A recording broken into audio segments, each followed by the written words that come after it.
You're on, you dickhead. Oh, good. Hello and welcome to a Burkamp Wonderland radio show. Tonight we hope to analyse our loss against Swansea at home and pick through the bones of it, of what was a pretty miserable game. Joining me tonight, I've got Tom Canton. Hello, Tom. Hi, alright. It's nice to be on a show which doesn't include one bearded person for once. Well, you've taken the limelight this week, aren't you? Because you're on the Yeah. podcast as well. Yeah, I said me and you have been spreading across all mediums of ABW at the moment, so... You're just whoring yourself out. Also joining me, we've got Dom as well. Hello, Dom. How are you? After that, not very well, to be quite honest. And completing tonight's lineup, we have Kate. Hello, Kate. Hello. And how the devil are you? I am good, thank you. Shit result, but hey ho. So where do we start with that one? Fingers will point blame, naturally. So Tom, who gets the blame for you? For me, it's going to have to be the management of the game. And normally I'm quite a big fan of blaming the team when we have a bad performance, because I think it's the players who go out there, they're the ones who are playing on the pitch. They've been given instructions by the manager to what to do. If they fuck up, that's their problem. Like, they're the ones who've done that. However, for a team who have had recent experiences from the Monaco game of trying to score and yet forgetting to defend, it's not acceptable. Like, we're all going raving about how we want to push for title next season. You can't be raving about that if we haven't ratified problems when it comes to defending when we're going all out attack all the time. You've got to have players who aren't just thinking about the 1-0 result to us and who are thinking about the 0-0. Some players have got to think about that 0-0 result and think, a draw, it's not looking like we're going to score. Fabianski's playing a blinder. We better not concede. And that didn't happen. And it's a problem that needs ironing out quickly from the management. I can't see Wenger at half-time going, oh, guys, I know we need to score, but don't forget to defend. I just, from that performance, I can't see him having said that. Dom, I don't know what you think about that. Look, I don't. Again, I like to take it into our control a little bit when I analyse a game like that. The amount of chances that we missed, it shouldn't have mattered that they had a half chance that they managed to sneak in, albeit by only a few inches over the line. But for me, I mean, I guarantee after the heat's off, after another few days goes by, we probably won't be so emotionally charged over the result. To me, it wasn't anything like the Monaco naivety or even the Swansea naivety earlier in the season where we got caught out twice doing the same thing. I think we need to try to win. They never really broke forward at any pace or looked that dangerous. But their goal's not really something that I'm going to get too upset about, because the amount of chances we missed, we should have put 4 or 5 past them. It's just every single time there was a player that got shot off, it just happened to be straight at Fabianski. You could have had a brick wall 3 inches wide sitting there in front of goal, and we would have managed to hit it every single time. So, look, on another day, we would have won that 4 or 5-1 probably. But yeah, I think if we go back and have a look at the stats and have a look at shots on goal and shots on target, especially some of the good chances that we created, we definitely should have been putting that game away, irrelevant, regardless of our defensive performance or naiveties or things like that. I can see the players and their frustration when they're trying to basically break down a team that's sitting so deep for 90 minutes, but I do think it's something that we need to work on, because teams are going to do that to us a lot, and it's not the easiest thing in the world to try to break down when a team's organised. We've seen it so many times this season. In the semi-final against Reading, if a team wants to sit and be defensive and be disciplined, it's quite hard to break down, regardless of the quality of the opposition out there. It's not hard to be disciplined and hold your shape. So, bit of an annoying loss, to be honest. I think, without being too down in the dumps, I think that sort of says goodbye to our chances of second place. I'm not sure what you think, Kate.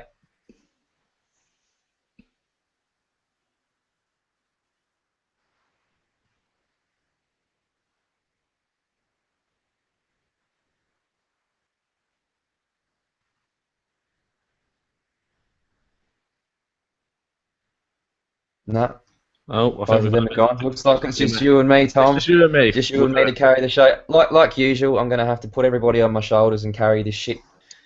Danny might have to come back on. So, what do you think about the? I kind of disagree with you a little bit in terms of the naivety in today's performance. I definitely agree about the Monaco games and maybe a few other performances this year where I think we've been definitely caught out. But I think for their goal, I don't think it was as naive. There was a fair few players back. I think it was just one of those things that they happened to have their half chance and they managed to take it, which we weren't able to do. What do you think? Yeah, I mean, at the end of the day, I think we should have learned about Montero, and he has quality on that left side, and he just managed to wriggle away and get a cross in. And we know Gomez from the last game we played against Swansea. He's capable of putting a good header in and a header that's going to score goals, as he did. What I didn't like was a lot of people were blaming Ospina for conceding it, which I'm pretty sure when it first happened, I'm pretty sure people were shouting "good save" until they realised it went in. So I wasn't really happy about people tweeting about that because I thought his positioning was fine. It was just out of his reach at the end of the day. I guess maybe I was a bit rash in saying it was like the Monaco game, but I do think that it was a bit naive of some players to not predict that Swansea are going to try and counter if we had the ball. That they took off a midfielder and brought on a striker. I know Miss Sigurdsson's going to drop into that thing into the midfield, but they're still going to create a problem. They're not going for broke at the defence. They're still trying to score a goal and take the game. So is Kate back? Kate's I back. am. Kate, what do you think about the goal being conceded in the first place? And do you think after that result, now that we're 3 points behind Man City, albeit with a game in hand but a worse goal difference, do you think that says goodbye to our chances of second place? Do you know, I did think that was pretty much that it gone, but stranger things have happened. City can drop points.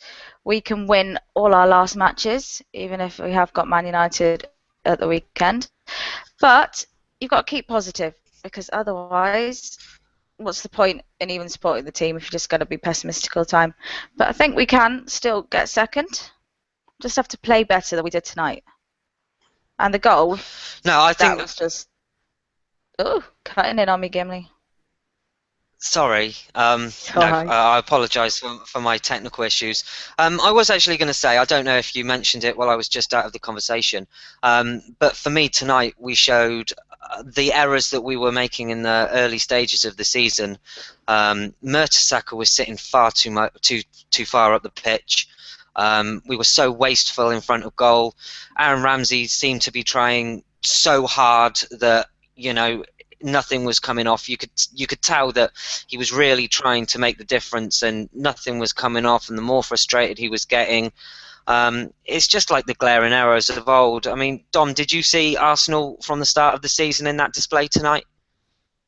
Yes and no. Yes and no. I think some of the things you've got to sort of always, like I've said it on the radio show before, is you've got to actually analyse the 11 players that were in white shirts tonight just as much as you analyse the players that were in the red and white shirts, because the way that Swansea went out there to play, Gary Monk's a pretty decent manager. Swansea can play some good football if they want to, but they didn't bother. They set up to put 10 players behind the ball, to push us in, to not let players get runs in behind, to not let us do what we did against Hull, to not let us do what we've done against other teams. And at home, teams do that to us on a regular basis, and it's a lot harder to break down than people think. It's you're talking about players where they don't have the ball, so you can put any professional athlete out there and train them like Mourinho does, and that's the difference. People will say, "Oh, he's just done what Mourinho's done," but the reason that Mourinho pisses me off when he does that is because it's like he's got a bunch of Ferraris and Lamborghinis out there and just drives them in a 25 mile per hour zone. He's got the players and the quality and the talent there to play good football, but he chooses not to. Whereas Gary Monk's come out there and knows what he's got, knows if he tries to go one-on-one football with us, he's going to get done. So they are a team that can pass the ball around and are good with possession, but Danny's put a stat in here for a 68% possession to us, 32 to them. And Swansea generally do have a high percentage rate of possession, so they didn't even bother. That was their game plan all along. They probably would have been more than happy with a 0-0 draw, considering that they were trying to time waste after about 25 minutes. So I'm not sure that it was too much of the early Arsenal. I think it was just one of those games, to be honest. And we've got to remember that we've won 18 out of 22 games, not just unbeaten in 18, but won 18 out of 22. That's one hell of a run, even if we do have a little blip there. And I'm hoping that it is a blip, considering we've got some big games coming up towards the end of the season. I don't know what you think about the rest of the run-ins for the rest of the season. Gim, probably don't want to touch on that too much in this show, but what do you think about our chances of second place? I would have considered tonight's result to be integral to getting second place, personally. I think you've got to look at it as Man United isn't going to be an easy game. I mean, no matter how bad they are, they will always play it up against us. So by no means that's not a given. I mean, you'd like to think that we beat West Brom and Sunderland. However, by looking at tonight, you've got to say, Jesus, it's going to be very, very difficult. I think it's going to be a difficult run-in. And as it stands, I think, you're probably going to be looking at getting third now. I think second, although it's not gone, I think tonight has really, really stuffed up our chances. I'll go over to Tom, and the question I wanted to ask you, Tom, was, do you think that Arsenal were complacent in the way they played tonight? Do you think we didn't show Swansea enough respect? Do you think that we thought we were going to go out and piss it, basically? Do you think we just took them for granted?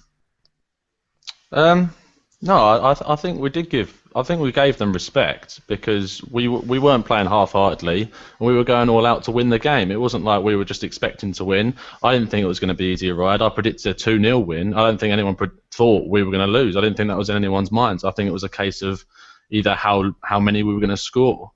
But Swansea have got quality, and unfortunately we underestimated them on the counter, and we were a bit naive in conceding the goal. But I'm a person who likes Swansea. I like a lot of their players. I like Sigurdsson, and I like Dyer. I think Dyer is very direct. Sigurdsson plays some great passes. Gomes, he seems to play well against us recently, but when they lost Bonnie, they lost a lot of attacking prowess with their play, and they didn't really have that main focal point, and all they had was Gomes. So for him to come back in the game and not really mark him as well as we should have done, obviously, because he scored a header, and we've got a bloke who's 6'7" at the back. So I don't know if it was more naivety or just defending wasn't as well as it was, or I'm not quite sure. Kate, have you got any theories on that? I don't know. I think we all had a bad game too, but we can't even use the excuse that we're tired, because we haven't played for a week. I think Aaron Ramsey tried way too hard to get a goal, and I think maybe he should have passed a few times when he didn't. And that's not me hating on Ramsey, because I love Aaron Ramsey, but I do think he made a few mistakes or bad choices when it came to being in front of the goal. Monreal didn't jump for the goal, and maybe he should have jumped. He just stayed on the ground. I don't think Ospina was at fault for the goal, and I know there's loads of people that would disagree with me with that, but that's my personal point of view. And Fabianski, he did so well. And why didn't he play like that when he played for us? I mean, it's a very good point, but I think as bad as we were in front of goal, Fabianski was as good, if that makes sense.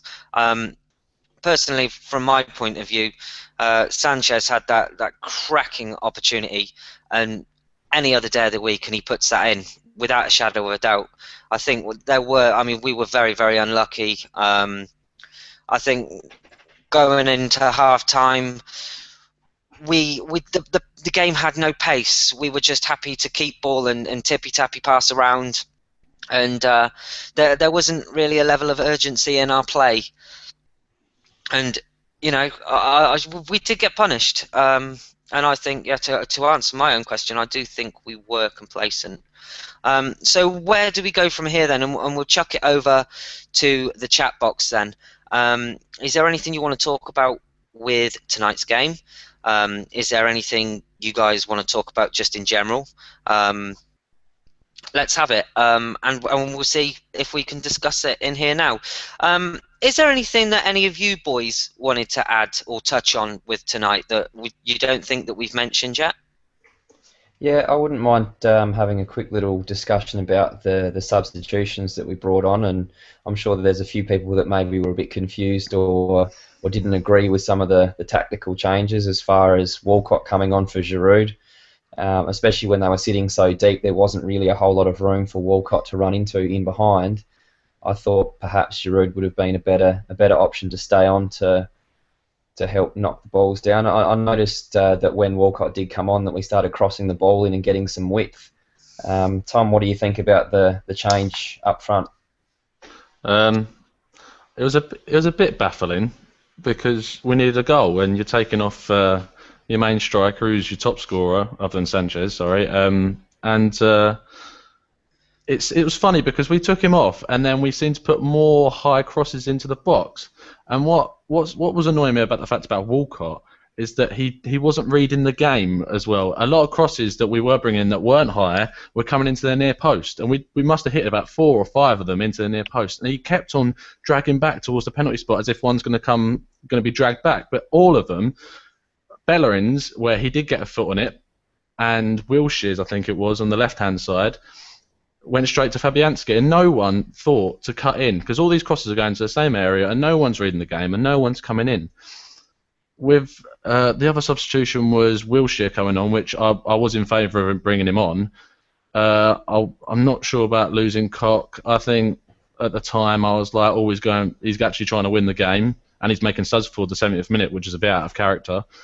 But it probably was the right decision because we needed a goal, but someone more needed to think about defending when we lost Koch, and Ramsey's more. I don't know. It's a bit of a discussion between whether Ramsey or Wilshere is the more defensive-minded midfielder, but one of them needed to say to the other one, if I'm going to go forward, you need to sit just behind the D if necessary. We've got possession in the other half, but you still need someone needs to sit, and that didn't really happen.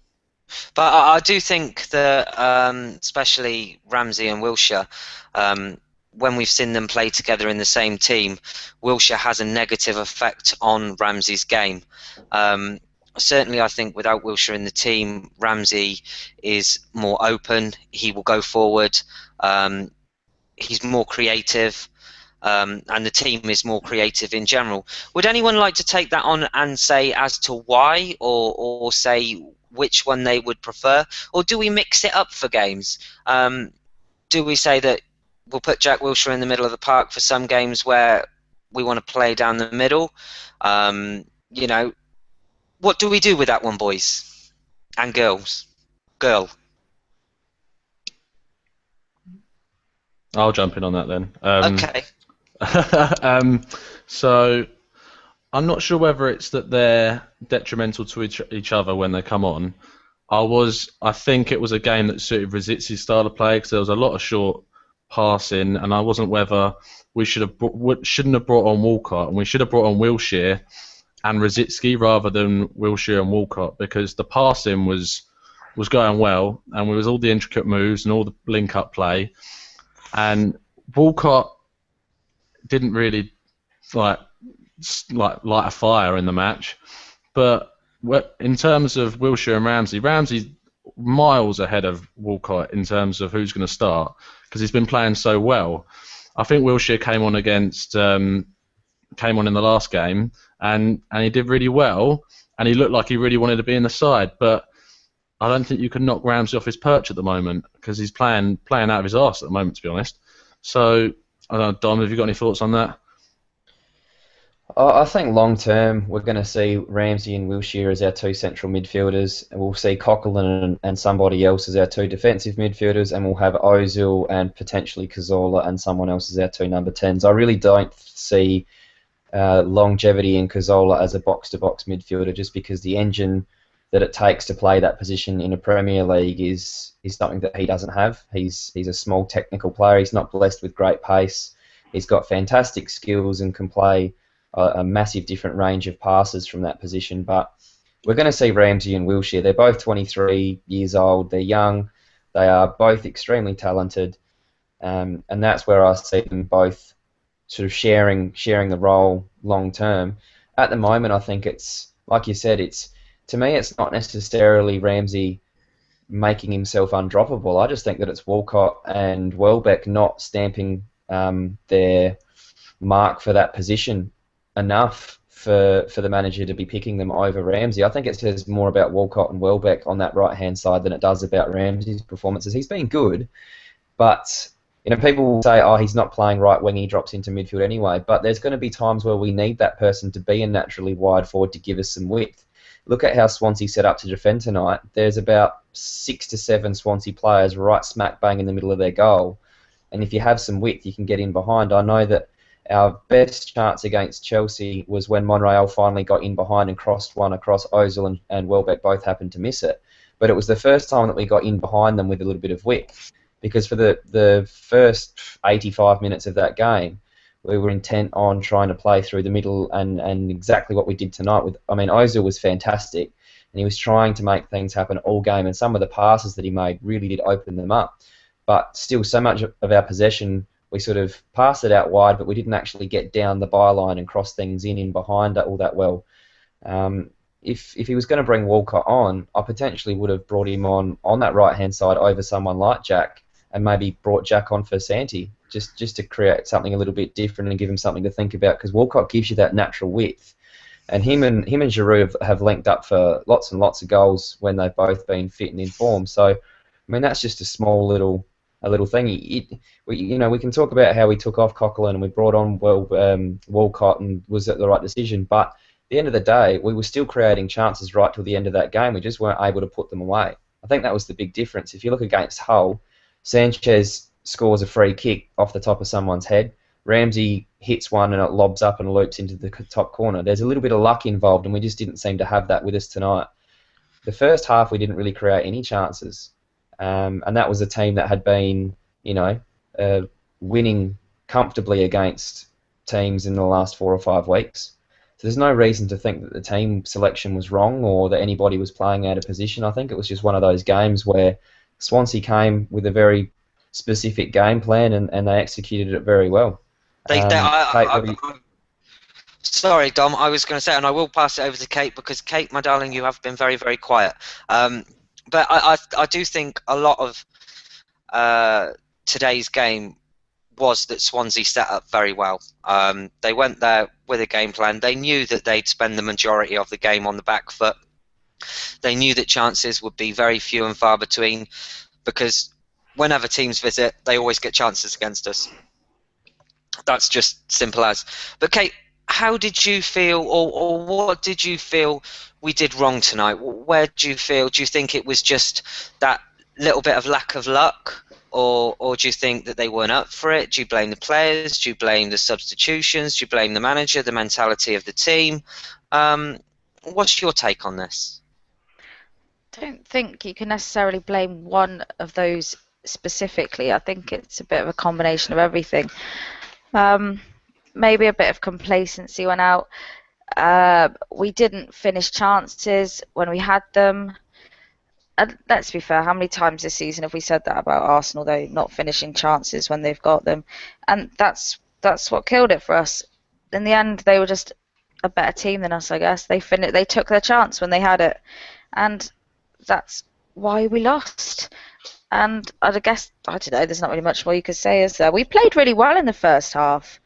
And then they seemed to come out in the second half. And God knows, Swansea set up really well, though. They did tend to take out Sanchez, though.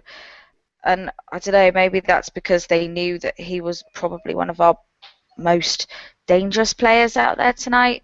But I think that was a big part of it. They took Sanchez out and he couldn't play the ball. And of course, we were sat next to each other watching the game, and you were shouting at the television at Ramsey. Shout. You were shouting. But what was it about Aaron Ramsey's performance tonight that irked you so much? So I know there's rivalry between Cardiff and Swansea, and he's a Cardiff boy. but he just seemed to be trying too hard to get that goal, and he wanted to take every shot on when there was players that were in better positions than him. He just didn't pass the ball enough for me. No, too Can I? wasteful. Oh, no, Tom, if you want to jump in. No, in terms of like our finishing, and Danny's put in some of the guys' questions in the group in the chat box for the hangout. If you guys have got that up when you came back in, and he's put one from Liam about our finishing. He said that Giroud has scored more than 16 goals in our one season in the top flight football in his career. He categorically says that we cannot win the league with him as our main striker. So in terms of the fact we didn't score a goal and that our players weren't firing, do you agree with that? Do you not think we can win the league with Giroud? And I know it's a question that's been battered around a lot, and Henri's had his words on it, but Dom, I'll throw it at you. Do you think we can win the league with Giroud? Yeah, of course we can. Obviously I brought this up last time as well. I did a huge, big lot of statistics on this. Giroud's goal to game ratio is the same as Diego Costa, and Diego Costa's going to have a Premier League medal this year. The problem with Giroud isn't the guy's quality as far as goal scoring goes. I think that he needs players around him that know how he plays that suits him as well. And he was out for a fair chunk of the season, came back and started scoring really well. And we've got an Alexis Sanchez that scored 24 goals this season as well. What I want to just bring up really quickly is that Chelsea have scored 70 goals in 36 games. We've scored 66 in 35. The difference isn't goals scored, and this is a team that has Diego Costa, who I saw in the commentary today. Danny Mills was saying Arsenal need a Diego Costa-esque striker who can hold the ball up and bring people into play, and I just scratched my head and thought, have you watched Arsenal this year? I'm not saying that it's not a good idea to bring somebody else in or to have a different option to Giroud, but it wasn't his fault that we didn't score today. There were so many chances that other players had that they were hitting straight into the keeper. Sanchez missed one that he hit straight into the keeper. He only had to hit it 1 foot left or right of Fabianski, and it was a goal. And then that follow-up was then to Walcott, and the Walcott jabbed it straight back at Fabianski again. I mean, those are the types of things. If we'd snatched that 1-0, we wouldn't be sitting here talking about, do we need somebody better than Giroud? It's only because we didn't score that we're even having the discussion. So Chelsea have scored 70 goals in 36. We've scored 66 in 35, given today that we didn't score and against Chelsea we didn't score. The difference is goals against. They've only conceded 28, we've conceded 34. That's the difference. It's not up the other end, because goals for are very similar. Man City have scored 77 but conceded 36. That's why they're not winning the league. It's not necessarily to do with how many you're scoring up the other end. It's to do with how many you're able to not concede. And so, Mourinho, whether we like him or hate him, and I cannot stand him, he's going to be a manager that's won the Premier League again with Chelsea playing a certain way. I'd hate to see us go to do that. I'd hate to see us play all-out defensive football and try to win 1-0. However, I think it's worth noting that it's not through lack of goal scorers that we're where we are in the league. It's more so to do with the fact that Chelsea don't go 1-0 up against Swansea and let them back in to lose 2-1 away from home. They don't go 1-0 up against Tottenham and then lose 2-1. I mean, that's the difference, and that's got nothing to do with goal scoring. That's got to do with being able to keep a game nice and tight and clean for 90 minutes, and that's what I'd like to see us to be able to do. Can I throw you back quickly? I was going to say Liam's thing. He's just said, which is an interesting point. He said, Dom, if we had Aguero, we would win the league. And it does throw the fact that saying, yeah, we could. You're saying we could win the league with Giroud, which is fair enough, and I get all your points about that. But do you think we'd be more likely to win the league if we had Aguero over Giroud? Yes and no. I mean, you've got to look at how we play, don't you? I mean, we're set up to play to Giroud's strengths. We've tried it with Alexis up front before this season, who's a similar-ish type of player to Aguero, and it just hasn't worked because we've started to rely on someone having their back to goal, holding up play and bringing other people into play. When Giroud's on form, we're all sitting here saying how wonderful he is and how he fits our play and how we design for it. And then as soon as we go 1 or 2 games without scoring, the first thing that we do is look at our centre forward and start taking swipes at him. I think it's just, without trying to sound too harsh, I think it's lazy. I think it's lazy criticism, to be honest. You know, just putting two and two together. Oh, we didn't score, therefore who was our striker? Giroud. We need someone better. Aguero would have scored. Well, would he? I mean, we don't know that. Captain hindsight. I mean, it's not as easy as saying that. And I'll bring it back to this: how many Agueros are out there? Do you not think that if there was one out there that was available that you could bring in that was guaranteed to be as good as Aguero straight away, you'd go and do it? So, people will talk about Lacazette, people will talk about Dybala, people will talk about these guys. They're not proven in the Premier League. They're not fit to tie Aguero's shoelaces at the moment. We're talking about a guy that's probably worth about £75 million who we couldn't afford to pay his left foot, considering the wages that he's on at Man City. And we need to realise that. We need to understand that we can't go out and buy Aguero. We can't go out and buy someone of that quality necessarily. I mean, we tried it with Suarez and we fell short there. But that opportunity doesn't come up very often to buy a player of that quality. There's probably only about 5 players in the world that you would put in with Aguero. You're talking Messi, you're talking Suarez, you're talking Aguero, Neymar. Neymar. That's the type of quality that you're talking about. And whether you like it or not, you can sit there and point at Lacazette from the French league, but Giroud was the top scorer in France before we bought him too. It's so easy to just level all the criticism at one player and not really realise that, okay, why don't we go back and analyse the chances that we missed? Alexis Sanchez has scored 24 goals this season and he missed a couple of sitters. Like you said earlier, Gimli, on another day he scores both of those and we're not even having this conversation. That's the fine lines we're talking about when we analyse football, and yet just because it was a 0, we go straight to who was our striker and we say he's not good enough. Okay. I don't know what you guys think about the criticism of it, but that's where I stand. I'd be interested to see what Kate thinks about this. Kate, let's have your take. Do you think that Arsenal can win the league under Giroud?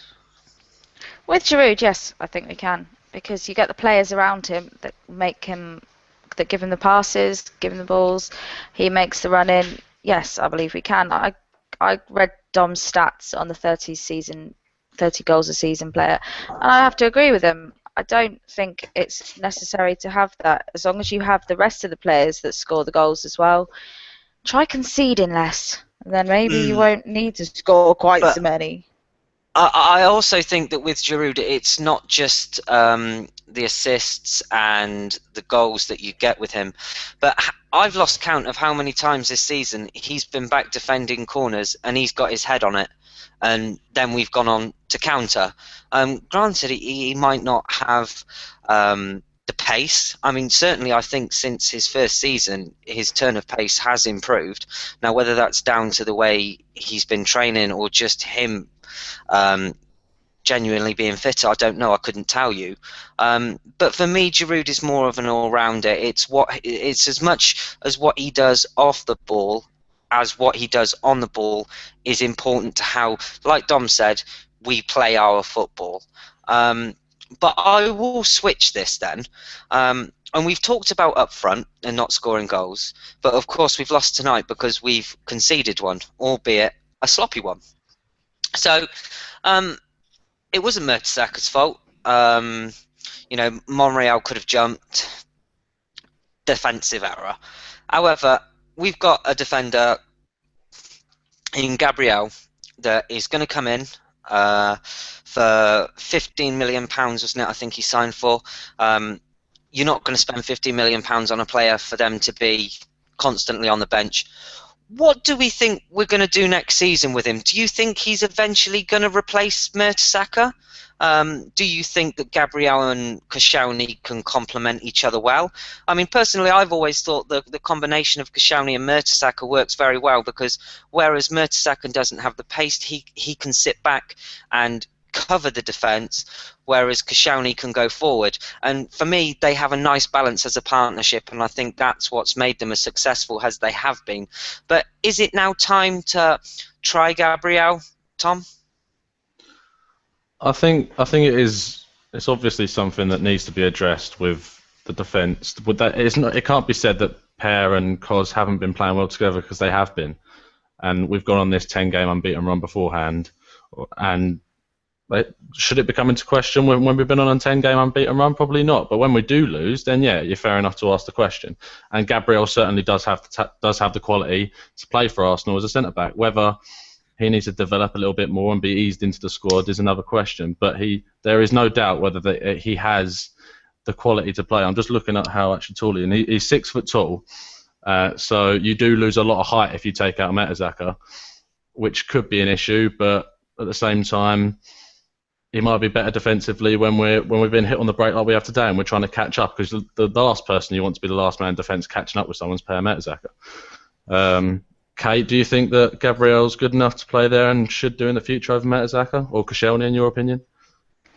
I think he's got potential to, in the future, take over from Mertesacker. I don't know enough about him. I don't know much about him as a player before he came to Arsenal, so I can't really comment on what he was like before. But give him the chance. What else can you do? You can't just bring in... No player you bring in is going to automatically click with the team.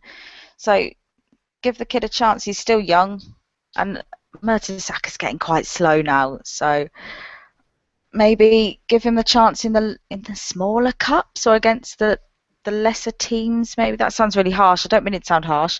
I just mean maybe the lower teams. I mean, it's a very good point. As I've already raised, I can't believe that Arsene Wenger would spend 15-16 million on a central defender and leave him on the bench. Personally, for me, I think in pre-season he might try out Gabriel, see how they click. Obviously, they would be tested in training.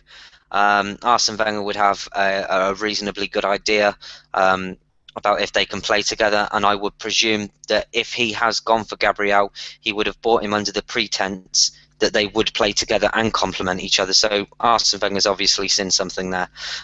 Dom, do you think that Mertesacker's time might be up as centre-back and Gabriel should start getting a run in the team from next season? Not necessarily. I think that Koscielny and Mertesacker are still our best partnership. I think if you look at and the reason I say that is if you look at last season, those two lifted the FA Cup together and we all shed a little tear because they had such a good partnership for the season. You look back at any decent title-winning side, it's all about the defensive partnership. Gary Cahill and John Terry this year have been fantastic together and they've played a lot of games together. Mertesacker's been a mainstay back there all season because Koscielny had his Achilles problems. Mertesacker was getting partnered up with guys that weren't even experienced at playing centre-back, with Debussy and Monreal having to fit in there. I don't think we realise just how difficult it would be when you take that partner away that you're used to playing with, that you can predict what their movements are going to be. People say he gets caught out up the field and he has lack of pace. Well, that's, to me, it's nearly a little bit of an irrelevant point because he's probably used to having Koscielny mop up his mess. The big difference between the first part of the season and this winning run has been a defensive midfielder that sits in front of those back two or back four that has the athletic ability to go and help out, that has the pace to go and cut balls out and intercept balls, so Mertesacker and Koscielny don't have to do as much defending.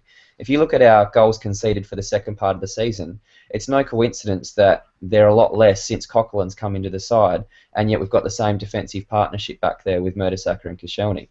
I think that would see a massive sort of benefit to Mertesacker's longevity if we get not just Coquelin but someone else that can rotate with him, push him for a spot, and or potentially put two defensive midfielders out against big teams in away games to tighten things up if we need to. But I still think Mertesacker's a fantastic defender. Next season, he's not getting any younger, and he has played a lot of football for us, so it wouldn't surprise me if we start rotating all three. The biggest advantage with Gabriel is that when he has come on and played for us, it's been seamless. He hasn't come in and dropped the ball or done anything too silly or done anything too rash. He's actually made some very, very good last-ditch tackles. Yeah, he has. And I think that what we can see next season is this time, rather than having Koscielny, playing with an Achilles problem and playing through pain, we can go, that's okay, you have a couple of weeks off, Gabriel can come in and play. Or if Mertesacker's got a bit of a kick or a little bit of an injury somewhere, it's not going to be the end of the world to say, that's all right, you can have a week or two off and we'll put Gabriel and Koscielny together. What I think that it'll give us is a little bit more stability and a little bit more solidity back there where the rest of the team aren't as worried about the defensive side of the game, which is what I think Coughlin's brought since he's been in the side. No, very true. Tom, Danny has been posting things in the other group that you guys can't see. So do you want to ask a few? Sorry. Yeah, I picked a question up from Akshay, which, if I'm not mistaken, is that our very kind donator, Akshay? It certainly is. I should also give a gentleman's nod, as Danny would say, to Akib as well, who's donated. So a very big thanks to Akib. Very good. If we bring it slightly more to the attacking, which you could argue is why really we lost the games, we didn't score enough goals. Akshay asks, do we really have the mental strength to be ruthless? It's just gone off my screen again. Danny's posting so much. Do we really have mental strength to be ruthless? Sometimes football isn't just about performances, but it's the mental ability to believe you are a fortress. Is that what we're missing? And then he says, plus possibly 2 more players. So, Kate, if I just ask you the half of it, do you think we're ruthless in front of goal, or do you think we need to take our chances more often? And elaborate on that slightly. I don't think we're ruthless enough. No, we don't always take chances when they're in front of us, and I think that this season has been a lot of what our problem has been. We need to stop playing ugly football and stop playing tippy-tappy pretty football, because it doesn't get you anywhere. We've seen that over the last God knows how many seasons. So start playing ugly, start taking your chances, and concede less goals. Yeah, fair enough. Dom, very quickly, quick short answer. He says about bringing 2 players. I don't want names. I just want to know, do you think 2 players is the right amount, or would you have any more or any less? I'd probably add a keeper in as well. I think a midfielder, maybe someone up forward, not necessarily a striker, and a keeper, and I think would be all, as long as they're the right quality, depending on who leaves, obviously. But I think that I don't think, we're far off more just needing 1 or 2 really good first team quality players to come in. Right, very good. Bring that round full circle to Gimli then. John Welsh, our very own radio person, is asking, does Theo's performance tonight, missing 2 good chances, speed up his exit from the club, or does Wenger really want to keep him like he claims?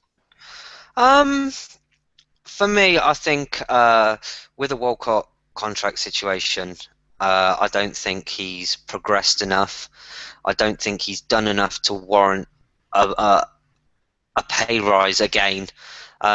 He's been very unlucky with injuries, and I think you have to take that into account. As Don will tell you, no player is going to come back from what he's had and completely hit the ground running. It just, unfortunately, it doesn't happen. First and foremost, he needs to get game time, and he needs to take the chances when they come. If you remember before his last big layoff, he was linking really well with Ozil. He was scoring goals, and I think we were all sat here going, do you know what, he could be something really special for us. He's actually starting to live up to his potential. For me, see, I'm sold on Theo. I love Theo Walcott to bits. However, I think I love Chamberlain more. I think Chamberlain takes that position on the right wing if it's going, and Walcott is up for it. You've got to take into account Danny Welbeck is going to be there as well. He wants game time. He left Man United because he wanted game time, and Van Gaal didn't want him, of course. I can't see where Theo fits in at the moment, and as much as it pains me to say it, I think he'll be gone in the summer, and I think he's the perfect fit for a team like Liverpool. And like I said, it really, I hate saying that, I really do. But yeah, that's what I think. Yeah, no, I'd completely agree with that, because I think Walcott, to be honest, does he bring anything extra to the team that we haven't already got, especially with Ox in the team, who I think is like absolute quality. What about Gnabry as well, who is being massively, massively overlooked at this point? I mean, before he had his injury, he was coming into the team and he did score. So it looked promising. Yes, exactly. So, I mean, everything looked promising at that point. Injuries haven't done Walcott a favour. He's got the bar there that has been set by Oxlade-Chamberlain, because although he's had his injury problems as well, not to the extent of Theo, every time I've seen Oxlade-Chamberlain, He's just got better, and he already started awesome. So yeah, like I said, Walcott's really got to up it for me. He's got to pull his finger out of his arse. But like I said, he can't do that until he gets game time. And at this very moment in time, he doesn't get game time. No, he doesn't. Dom, I'm going to ask you a question from Croker. Seems like when Giroud is fatigued, he is next to useless, but when he has proper rest, he is decent. We've only been playing once a week for the last, little while. Like I said before, Giroud's someone that needs service. He needs a little bit of space. He needs good delivery. Our corners today were absolutely useless. Someone brought up a point that we need to work on our set pieces, but it's not our overall set pieces that are a problem. We've scored more goals from set pieces than any other team this season. So we've actually really improved that. It was just tonight the service was bad. Look, we've just had an off game. Like I keep saying, it's a game of inches. If it hits, if Sanchez hits that shot to Fabianski's left by another foot, it's a goal. If Walcott follows it up and hits it across goal, it's a goal. If there was a couple of other big chances that we had that just missed, and if we'd gone 1-0 up, we wouldn't have conceded that goal towards the end because we wouldn't have been going for broke trying to win the game. So I think it's a massive overreaction to start labelling players not good enough. I know that people are still going on about the striker situation and if Giroud's good enough. People, I think Liam's stirring a few feathers in the chat box there. He's saying Harry Kane. No good. His mum named him twice. Yeah, Harry. He's saying Harry Kane's better than Giroud. Well, why have Tottenham only scored 55 goals? I don't agree with that. But what I'm trying to say is that a 30-goal a season striker does not add 30 goals onto your end of season total. What happens is that if you put 30 goals in, Sanchez only scores 15 for the season. He doesn't score 24. You look at Liam, I'm talking right to you right now. Go back and have a look at the statistics. The few times we've scored over 80 Premier League goals, we've never had a 30-goal a season striker when we've done it. So you can talk about 30-goal a season strikers all you want, but our highest ever goal tallies for the season have come when Fabregas scored 15 goals from midfield. He was our highest scorer. It's nothing to do with not having a 30-goal a season striker. Does it help? Probably. But out of the 4 titles we've had since '91, only 2 of them we had a 30-goal a season striker, and his name was Thierry Henry. So they don't grow on trees. I think. Exactly. I was just saying. I think you need to, if you're going to bring up Harry Kane, I think you need to actually look at Spurs, and you need to say, yeah, Harry Kane's having a great season, Eriksen's having a great season, but do you look at that team and see anyone else lighting up their season at all? Where are their goals coming from other than Kane and Eriksen? No, I mean, Midfield is scoring a few, but that's about it.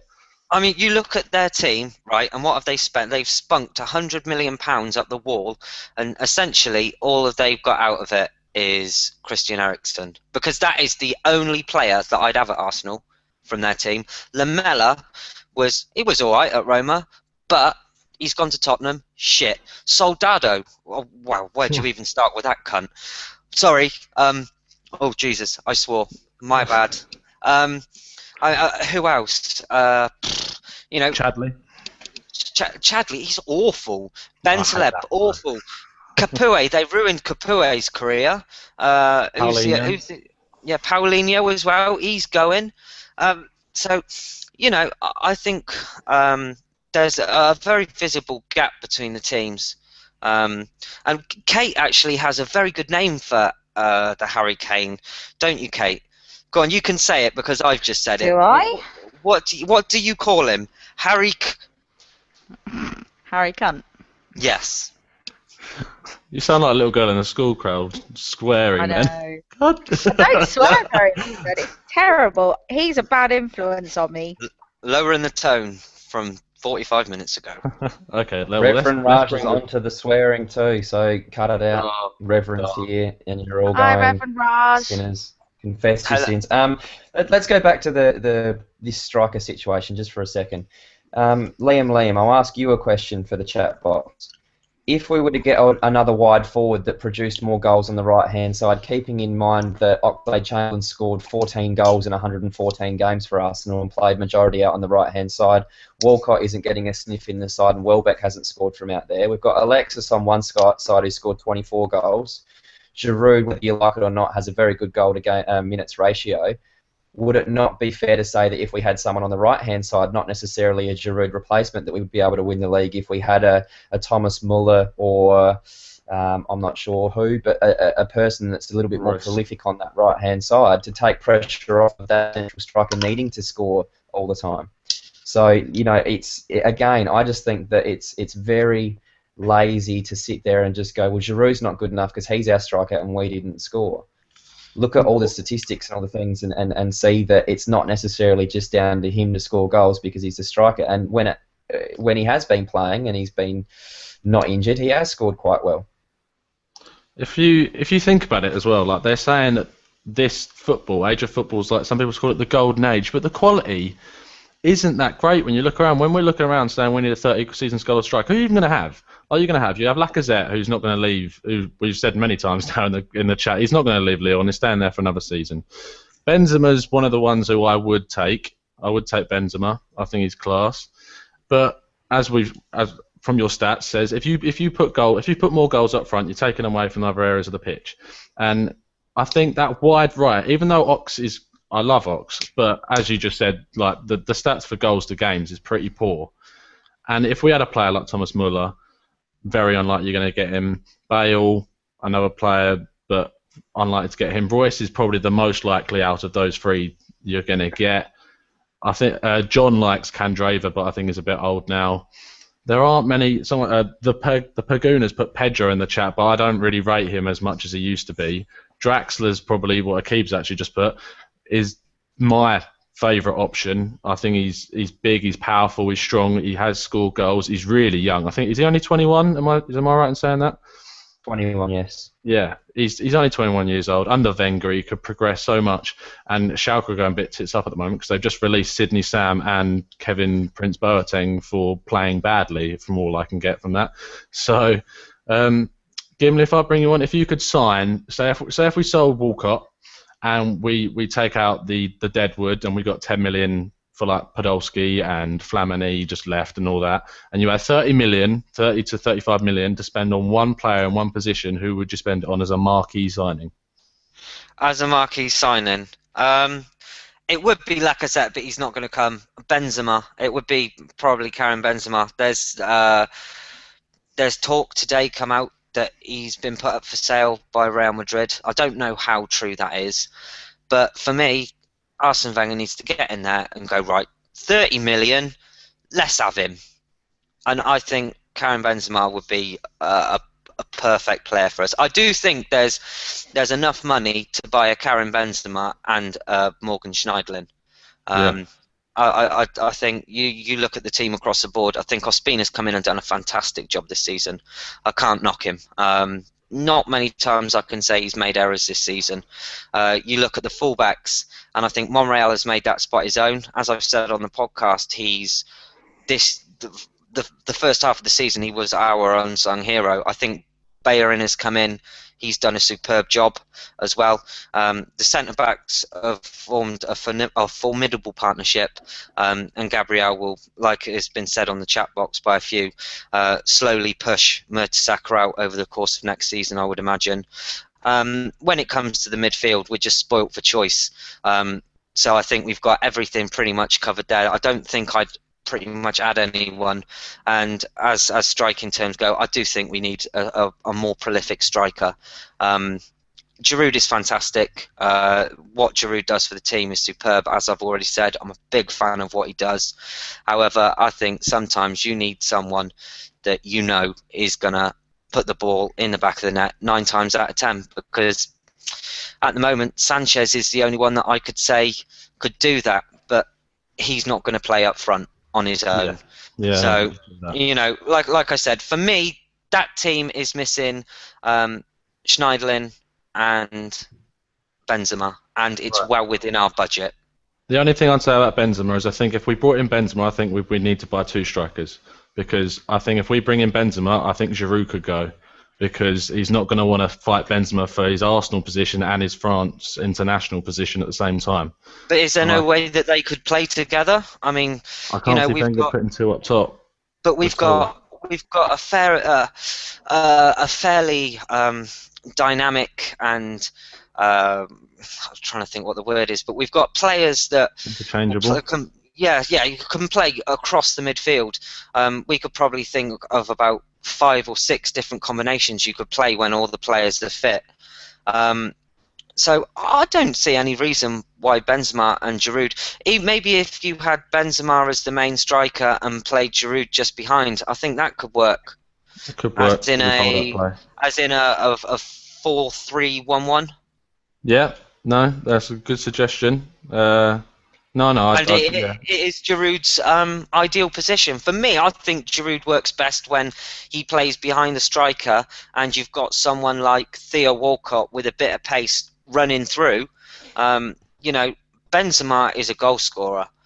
Simple as that. The man is an absolute beast, and that Benzema will go out in his first season and score you 25 goals in a season. Simple as that. Because it's just, you're talking about players on a different level. Granted, when we signed Giroud, he wasn't world class. He was nowhere near world class. He's come on at Arsenal, but I wouldn't say he was still anywhere near world class. He's a workhorse, and that's what he does for the team. No, I agree completely. Dom, do you want to jump in quickly? I disagree. I think Giroud is world class. I think that he plays for France. He's played in front of Benzema a few times because Benzema was having some stinky form. And I think that if you rewound about 2 or 3 weeks, we were all sitting here having a big circle jerk over how good Giroud is. I think it's a little bit jumping the gun. The gun's gone off in the holster over Giroud. I think that he's a much, much, much better player than he was this time last season. I think he's only going to get better.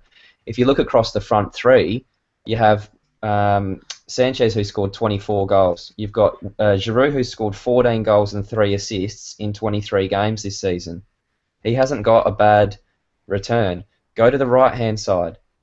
There's no goals or assists coming from that side. I think that's been half of the issue. That's where you've got an Aaron Ramsey, a midfielder, playing there because Welbeck and Walcott aren't good enough to do what the manager wants them to do. They're not staking their claim for that position. So that's what I mean. Who's more realistic here? If you're talking about upgrading Giroud, I don't see someone like Lacazette taking Giroud out of his spot. I really don't. He may well eventually get there, but you're still taking a punt on a 21-year-old kid who's playing in France. We're not at that stage now that if you bring someone in to compete and or replace Giroud, we are talking Benzema. We are talking players like Suarez or Aguero. That's the kind of quality that it would take to knock him off his perch, and I don't think they're available. I think that if you look across the front three, you can add goals on the right-hand side, and there's much more achievable targets in the transfer market, like your Draxlers, your Royces, your Mullers, probably a few other players as well that are a lot more realistic targets that are still going to add extra goals and an extra attacking dimension to our game. I don't think Giroud's the issue. I really don't. He's only gotten better and better as time's gone by. And if he'd played all the games this season, statistics would suggest that he would have scored 25, 28 goals this season. So it's not the fact that he's not prolific. It's not the fact that he's not scoring. I think that we haven't seen the same goal return from our central midfield this year that we did last year. Aaron Ramsey hasn't scored as much. Cazorla hasn't been scoring from open play from central midfield. Ozil's gone a little bit dry when it comes to getting goals away. It's not necessarily just looking at our number 9 and going, well, we didn't score. Who's the striker? He's shit. Get someone better. We could have Benzema. We could have Lacazette. We could have had Aguero, and there's no guarantee that we would have scored tonight because of the way that Swansea set up. No, yeah. That's very true. Oh, no, I was just going to say, Kate, you're sat there. What do you think of this current discussion? Which bit about it? Benzema, would you take him at Arsenal? Benzema. Oh, yeah. I can't see it happening, personally, but I'd love him at Arsenal. Draxler, never been a big fan of Draxler. I know he's a good player. I just I don't. Draxler's very young. He's still maturing. I think there's plenty more to come from him.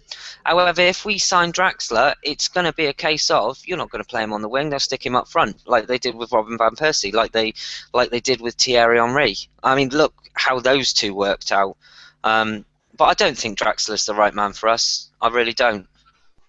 And I'd probably Benteke. Liam wouldn't take him. I wouldn't take Benteke. I don't think he's good enough for Arsenal. I don't think he costs enough for Benteke. No, Benteke, he's done bugger all. He really has. He had one good season. This is the thing. Let's go through the players over the last few seasons that have been the one-season wonders that we all get excited about. The team slaps a high price tag on them and they do bugger all.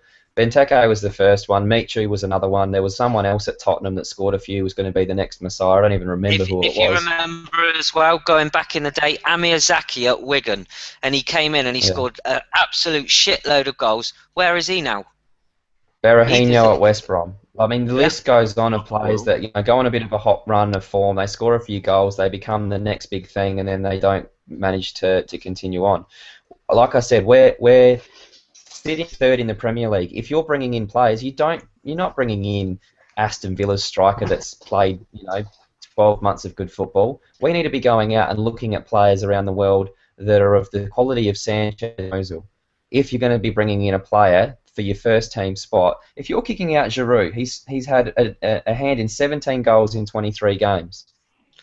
You're going to sit there and tell me that you're going to just bring somebody else in like a Lacazette to take that spot. That's not underperforming. Our right-hand side's underperforming. I love Oxlade-Chamberlain, but 14 goals and 14 assists in 114 games isn't the right kind of production. If we look at, I disagree with you a little bit with Draxler, because the problem with Walcott is that he's got a very high goal and assist ratio when he plays. However, his defensive qualities are terrible. You need somewhere in the middle, because Oxlade-Chamberlain, whilst he gets back and helps, he doesn't get in behind and create enough goals and score enough from that position. Draxler's got about 30 goals and 30 assists in 160 games. So his goals and assist ratio is somewhere in the middle. So that's where I think that balance comes. And he's a little bit taller. He's a little bit stronger on the ball. We've got a lot of young, fast, small, tricky wingers. It would be nice to have someone a little bit different. Thomas Muller, for me, would be the dream, but I don't think he's realistic. I just think that if we're looking at upgrading our strike force, I think the upgrade would come on the right-hand side. I really can't see a massive concern about having to upgrade Giroud. I just don't. I don't think Wenger likes buying marquee strikers. I don't think... When have we ever seen a real, £30 million striker, or the possibility of it happening, or it close to happening? He likes buying marquee midfielders when you bring in Sanchez and Ozil, but I think when the time comes where we do buy another striker, because Giroud's come to the end of his leg, I think he'll find a player like he did with Giroud and like he did with Henry. I think he'll find another one where he'll buy him for 10, 15 million, and they'll end up getting the same sort of record as Giroud, or hopefully better. But I also think on the midfield. Sorry, Tom, but I also think Arsene Wenger likes a player who's a bit of a challenge and the unfinished article. I think most fans are crying out for someone that is going to come in and score you 25 goals a season from their first season onwards. And I don't think Arsene Wenger does that. I don't think that he would take that kind of a punt on a big-name player. You look at Danny Welbeck. When he signed him, he was young, he still, I talk about him like he's really old, but no, he was young, he was promising, look at his international form, he's fantastic on the international stage, and he's an unfinished article, whereas Benzema probably is the finished article. What you see is what you get. With Giroud, he bought Giroud. Giroud was in a fine run of form, but he knew that he could make him better. And since Giroud has come to our club, granted, he has got much technically better.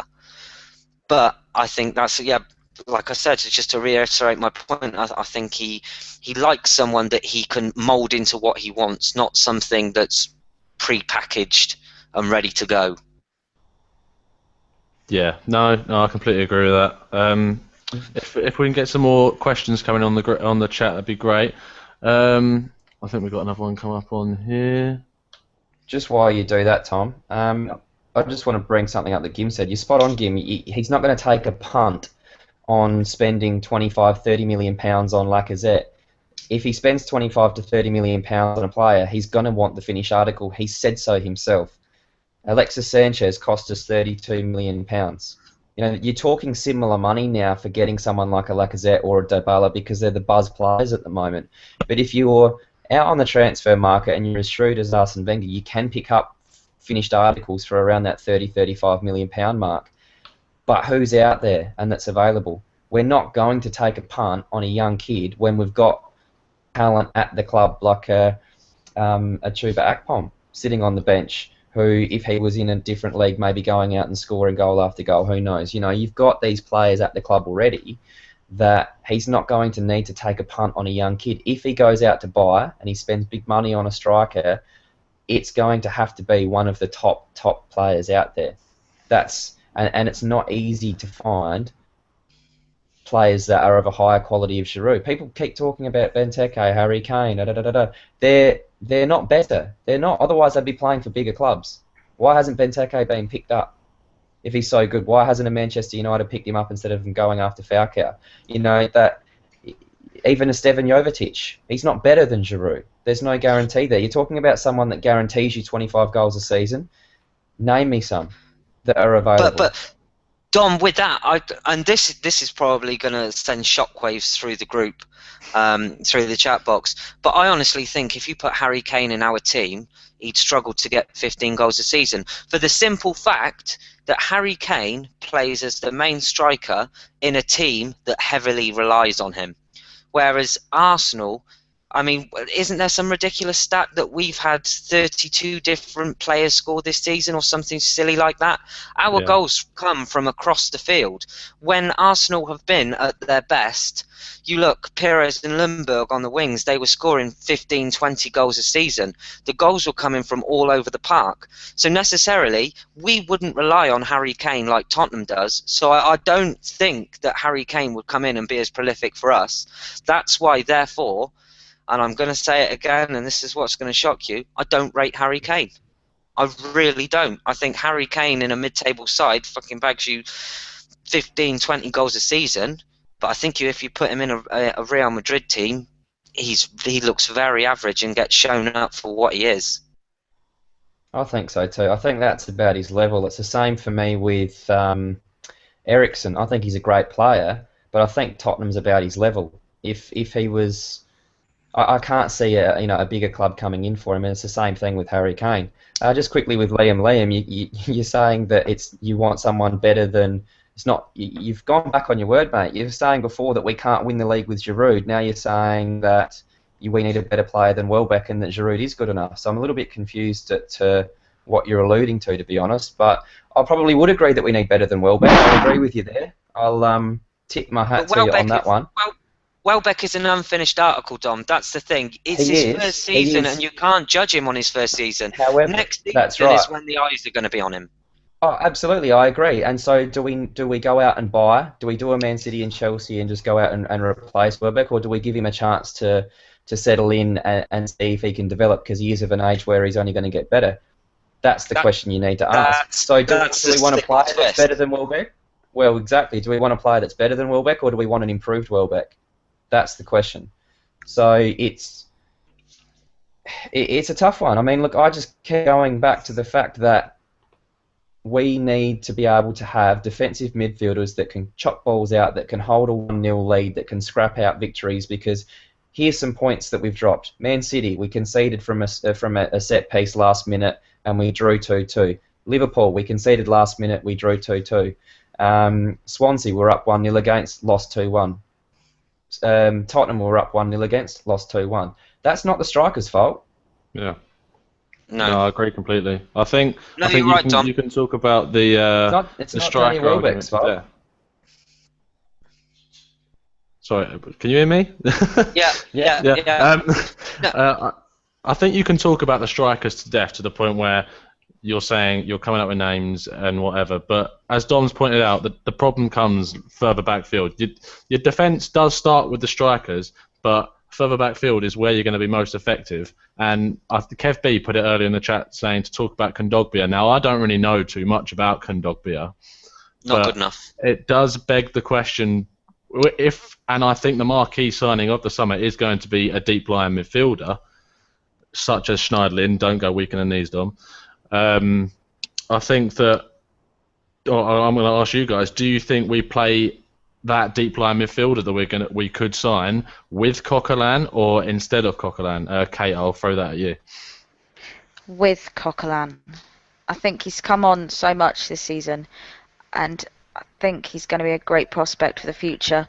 And if Wenger's still wanting to bring through young talent, then he needs to keep hold of Coquelin and play him to his full potential. And I think he could be one to watch next season. My dog's being a twat. Say if he'd been in the team at the start of the season, do you think he would have been in that category for Young Player of the Year? Yeah, I think he had every chance of being in it. Of course, he was never going to win it after the the commentators wank fest over Harry Kane. But I definitely think he could have been in the running for it. Yeah, no, I completely agree with that. Yeah, definitely so. Right, we'll go over to the chat box then. We won't keep this open for too much longer. When we started the show, I was just a bit disillusioned on what we were going to talk about because I'd never like to be overly negative. Definitely not. I don't think there's any point in over-summarising tonight's game. We're all upset. We're all unhappy. But I think you've got to look back at the streak that we've just come off the back of. If someone would have offered you played 10, lost 1, then played 10, won 10, or whatever it is, or the streak that we've been on, I've completely fucked that up. And I'm not smoking weed, by the way. No comment. But no, I do think if you'd have offered people at Christmas the run that we've just come off the back of, I think there isn't an Arsenal fan alive that wouldn't have absolutely snapped your hand off for those results. Even the FA Cup results going away, beating them at Old Trafford. I think in the last couple of games we've really been spoiled by Arsenal because they've just played so well and they've dominated, and I think they've got everyone's hopes up. And I think when you lose a game like this, and let's not take anything away from Swansea. Swansea are a good club who tactically did everything right tonight. They chucked the kitchen sink at us in terms of defending. They were solid at the back. We were unlucky. And that's just unfortunately the way these games go sometimes. We've got to brush ourselves off. We've got to get ourselves ready for the weekend. Big game coming up. But aren't they all big games at the moment? You could see that there was a hunger and a desire in that Arsenal team tonight, especially within the last 20 minutes. They really upped the tempo and the pace of the game to try and get the 3 points. But I think you've just got to put it down to the fact that sometimes you win and sometimes you lose. Unfortunately, tonight was one of those nights where we didn't get the rub of the green and we were genuinely unlucky. Let's move forward, look to the next game and go from there. Yeah, and interestingly, definitely. I was going to say, interestingly, Man City's next game is Swansea away. So, depending on, I don't know, Dom, if you want to answer the question, do you think Man City could slip up against Swansea away, and is there a possibility of that? And then go into what else you want to say. I don't think so. I think if you look at when Hull beat Liverpool, it was similar to what we just witnessed, and then we came out and spanked Hull. I think it was a bit of the same situation is going to happen here, where we absolutely dominated that game. You know, you look at shots on target compared to their shots on target. You look at possession. You look at chances created. You look at all of those things. We outplayed Swansea. We didn't get outplayed. I remember the Stoke game where we drew 3-3. We got outplayed by Stoke in that first half. We didn't get outplayed for any more than 5 minutes of tonight's match. It was just one of those games where we couldn't finish our chances. You're looking at, Cazorla, Alexis, Ramsey, even guys that have been putting goals away all season. That's what it comes down to. But Dom, don't you And liken tonight's result very much like when we had Man United at home? We had the majority of the possession. We should have put the game to bed probably within the first half. We could have been 3-0 up at half time. We got caught on the counter twice.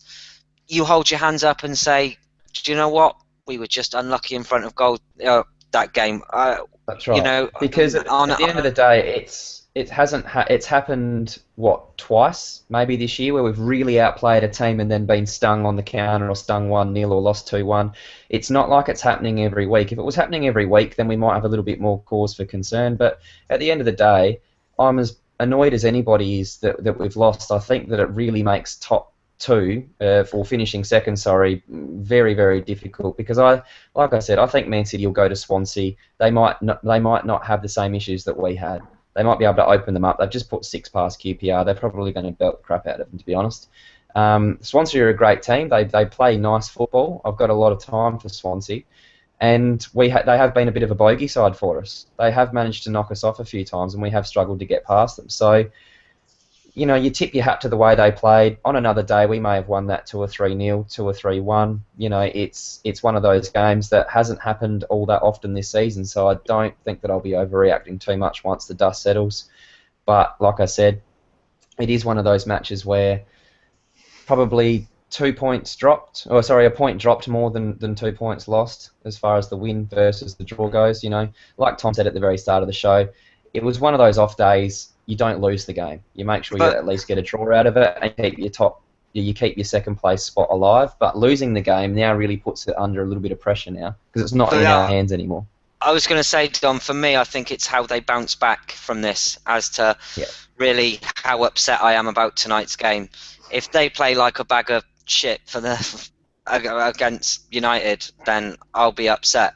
But they can't let this knock their confidence too much. There's still so much to play for, and I think if you look at it, and someone said something very interesting to me, or I saw a comment in the group, or it was on the podcast or something like that, but Champions League automatic qualification is so important in the way we are going to go and do our business this summer, because if we are guaranteed Champions League football without having to qualify, we know that we can get the players and say, listen, we have got Champions League football, rather than scouting about and going, well, we might have Champions League football. It's no guarantee.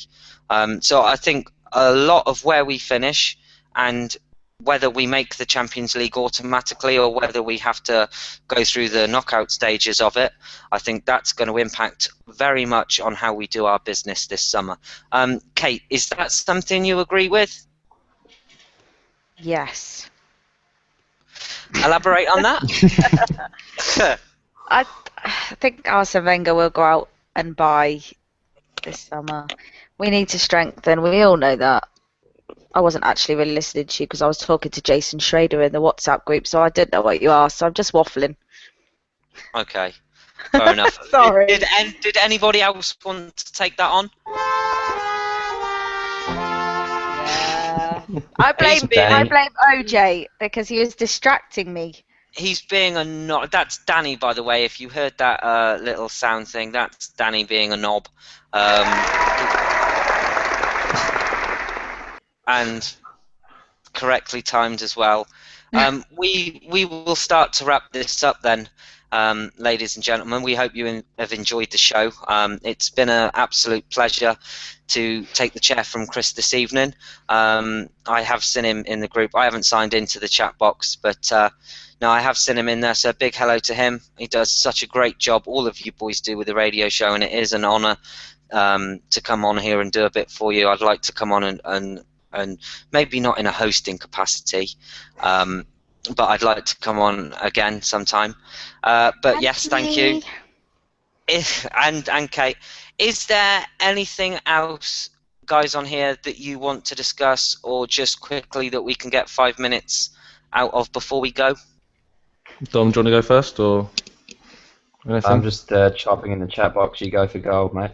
I think after that game is like it's taken us down to earth a bit, and I think what you need to do, I think you need to look back on the season, say at the start of the season, do you really think like at December, or like November, December time, did you really think when we were sitting here in May that we'd be talking about, oh no, we're missing out on second? Like, did you really think that was going to be the position we were going to be in? I think we need to like take a real big reality check and say, if we get third, then we have done bloody well this season after the start we had, because it was ridiculous, some of the results we were getting. So minor setback, like get up next week, let's go smash United and move on and start next season well. Exactly. Dom, anything you want to add to that?